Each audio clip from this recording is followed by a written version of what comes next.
just pulling the front, which means that SD works very fine.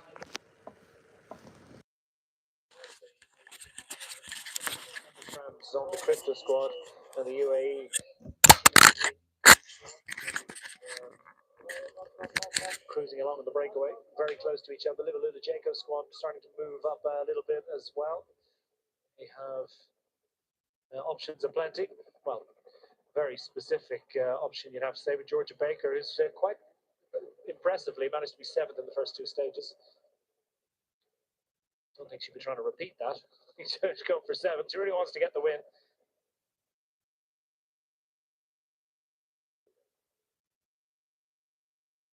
Linda Zanetti, actually, for the UNOX mobility squad, has been 15th across the line in the first 2 stages, so that also is quite an impressive feat. I don't think she's going for a treble.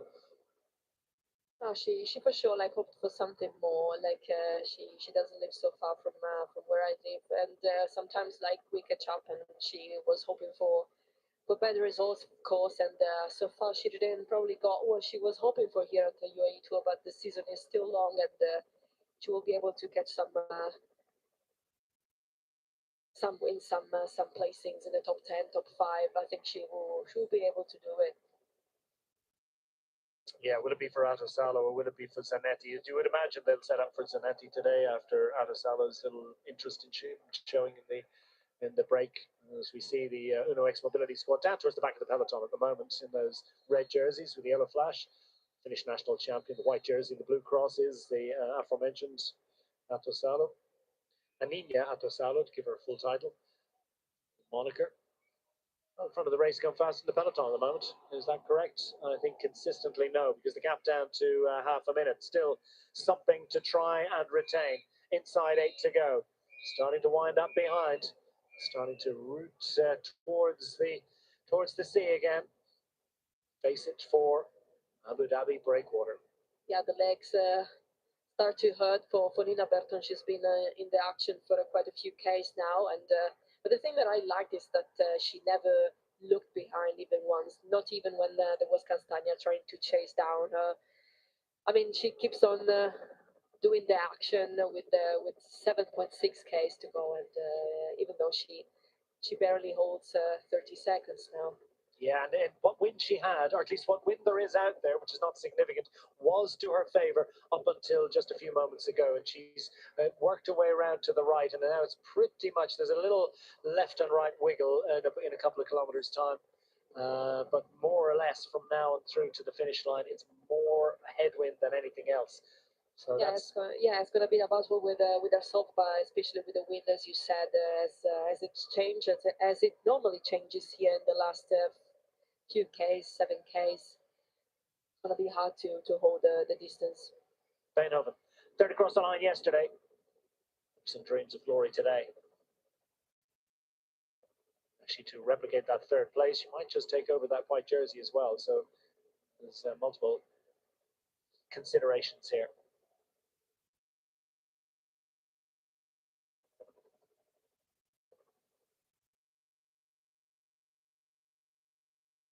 Lorena Wiebes has jerseys to collect, numerous at the end of each day. That's the habit that she has formed in her career.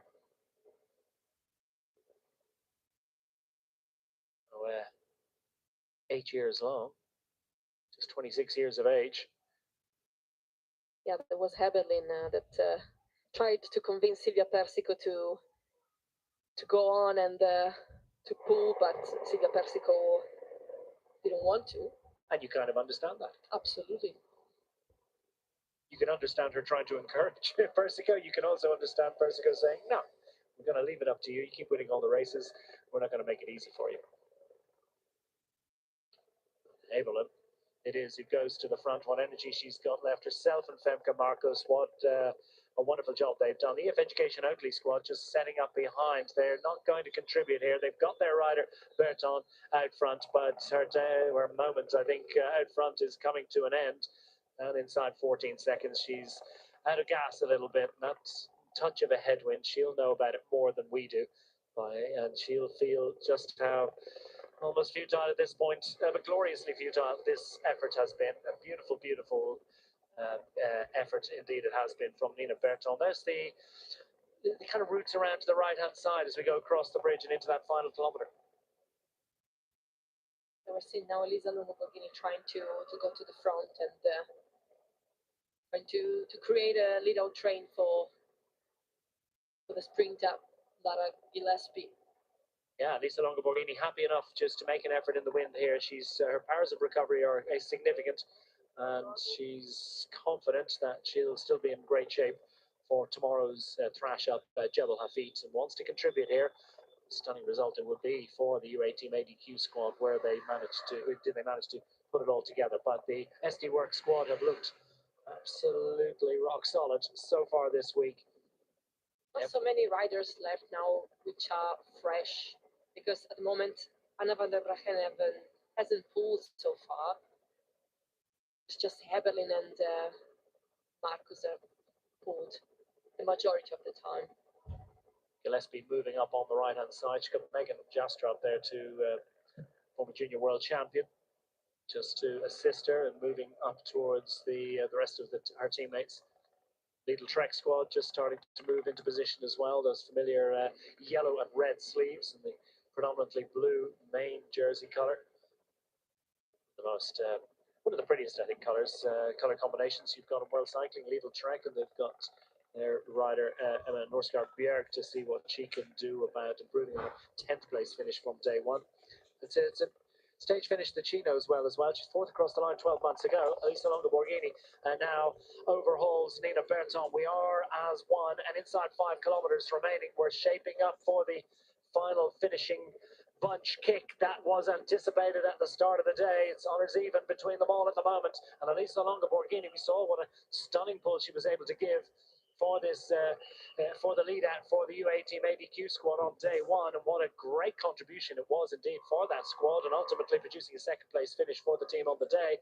Will they be able to replicate that, or maybe even go one place better? At the moment, Femke Marcos wants to go shoulder to shoulder with the reigning champion of the event to maintain control for the SD Work squad with what energy she has left. We have different trains now, lead-out trains. We see SD Works per time on the left-hand side, and we have Human Power Else, and on the wheel we have Zoe Baxter, tries to do the lead-out for Chiara Consoni, making space, but there is Elisa Longo-Borghini now alongside Marcus. Just 2 riders for the Canyon SRAM's on the crypto squad, but when you've got Zoe Baxter in this kind of form, Chiara Consoni would be absolutely thrilled to be on that wheel. The white jersey is the Movistar squad, shorn of responsibilities for the GC contender, the now sadly departed from the race, Marlon Reusser. They're focusing their attention on the young British rider Karis Lloyd. She's got 3-4 riders in front of her, and they were moving up on the right. I'm not sure how much progress they managed to make, because Elisa Longo-Borghini's in this kind of form, that kind of tempo that she's setting, north of 50 kilometers an hour. It's you got to be an absolute superstar just to work your way up and around the front of her. The problem is that they are pacing Lorena Wiebes, that finds herself in the wheel now. They're creating the perfect situation for Lorena Wiebes, enough speed to just go for the final meters. Eleanor Baxter riding shotgun for Lara Gillespie. They're starting to sweep up and around. A few riders just taking a chance or two as the road furniture changes. 3K to go now, so good news for the GC contenders. They'll get the time of the bunch. If there's any mishap from now. Phoenix Premier Tech trying to move up for Charlotte Cole on the left-hand side of your picture in those orange jerseys. But still, she can do this all day and all night. And Elisa Longo-Borghini setting a searing tempo. Fascinatingly enough, she's on the front. You've got a couple of SD Works, including Lorena Wiebes, in line astern. Then it's Gillespie slotting in behind her lead-out rider, Matthew Swinkles, I think, that's looking after her at the moment. And then you've got Zoe Baxter to the right, that familiar blue silver helmet with the white jersey on her shoulders, and with Chiara Consoni in her wheel at the moment. So that's it for Elisa Longo-Borghini. She's done her work, 2.5 to go. There was a moment that Chiara Consoni lost Zoe Baxter in the mix. It was pretty tight for her to pass, and that created even more chaos. As now there is Kim Lecourt to the lead out for Alex Manley, maybe. Yeah, could it be Gladys Verhulst Wild? We'll see how they play it out. She's got 6th and 8th place finishes so far this week, so a couple of different options for the AG Insurance Soudal squad. as it's Kim Laporte, another GC contender. It's using up a little bit of energy today to the benefit of her teammates. They're looking left, looking right. They're going to try and sweep across to the right-hand side because Adosalo powering up, trying to present the Uno X Mobility squad rider Zanetti into prime position. Final significant challenge has been met in terms of the topography and the shape of this course as we work our way and route our way around to the right-hand side and approaching the final mile. So 1,500 meters remaining for these teams to get organized. Look at the cows with 1.5 Ks to go, with the Uno X squad trying to deliver the best lead out train for Linda Zanetti, the Swiss rider. We see the Silvia Persicus on the other side of the road trying to see whether Gillespie is on the wheel. Yeah, there is Guarischi now. Now, Guarischi, where is she? In for Lorena Wiebes. Wiebes on the left-hand side of your picture has a couple of the San Michel riders thereabouts as well. But she's got Guarischi where she needs her and where she wants her. As other riders gravitating around the overall race leader, but moving up on the right-hand side, they're trying to do something a little bit special and a little bit different. That's the FDJ squad, and that is an unusual scenarios. Movistar try and control for Karis Lloyd. It's all getting pretty hectic in there as Backstead is just dropping out of contention. So in Backstep, but no doubt Chiara Consoni is just welded to the wheel just a little bit further ahead and looking for Lorena Wiebes. Well, it's Wiebes that has Consoni at the moment. She doesn't fancy that one. She's trying to move up and around and find a space in around and picks up on the lead-out train of the Uno X Mobility squad. So it's just exactly what Lorena Wiebes wants at the moment. Meanwhile, Franziska Koch getting ready to launch. Will she be able to time this one to perfection? Went a bit early yesterday. Lorena Wiebes on the left-hand side in about 10th position at the moment. And Koch looks in good shape. So they've changed their plan a little bit. Have the FDJ squad. Or are they going to sprint for the German today? But she leads out. She is in the lead-out mode here for Vittorio Guazzini. Franziska Koch leading out for Guazzini. The Uno X ready to fire as well. And here comes Lorena Wiebes. Lorena Wiebes around the outside. She's timed it to absolute perfection. Gillespie's on her shoulder. Will she be able to come up and over? Lorena Wiebes got the line. Here comes Gillespie. Can she get there in time? No, it looks as if, yes, it is. Lorena Wiebes has her arms in the air. But tell you what, Gillespie threw the bike at the line. That was incredibly close. I'm going to go to the side of, but it's Lorena Wiebes that's celebrating. Has she got the triple that she expected? So close on the line, and that was a sensational sprint. And by some considerable margin into a headwind, the closest sprint that we've had in this race, not just this year, but probably in recent memory.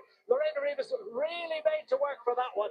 She's a little bit exhausted, but is she celebrating? It was incredibly tight there on the line. As Laura Gillespie came with a run on the right-hand side, and she wasn't the only one. That one was a pretty tight one. A squeaky one there for Lorena Wiebes.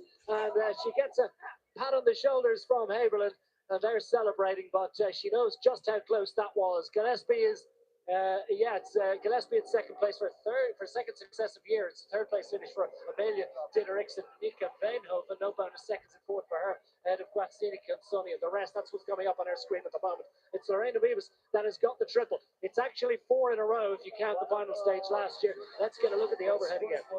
Wow, that's the closest finish I've ever seen with Lorena Wiebes. I mean, Lara Gillespie was so keen to get so close to Lorena Wiebes, and she was so positive about it, and she was indeed right. I mean, she's not so far from Lorena Wiebes.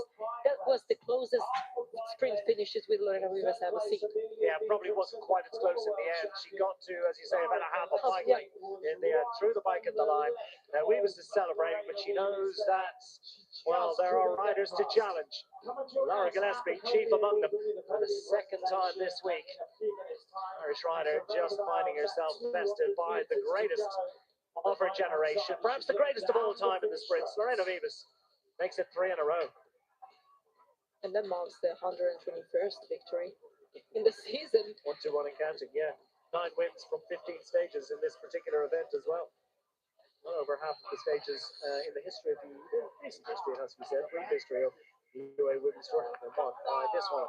She's extending her lead on overall general classification, albeit she'll hand that one jersey over tomorrow, hopefully, as far as she's concerned, to her teammate on the record. But for now, she is the preeminent force in the UAE Women's Tour. It's Lorena Wiebes that takes the victory once more ahead of Lara Gillespie. Dideriksen gets up for third for the second year in succession.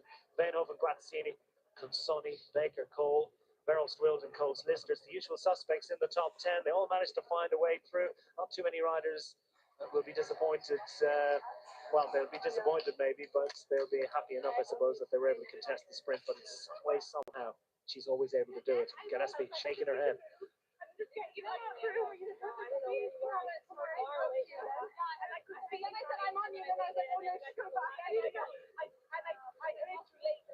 Well, she has some oxygen still in the in the lungs, I would say.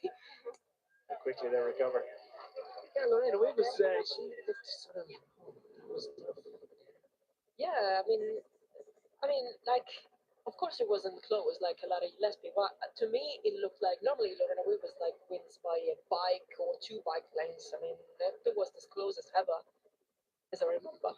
Well, there's confirmation of the general classification. It's a further extension of her advantage at the top for now, at any rate.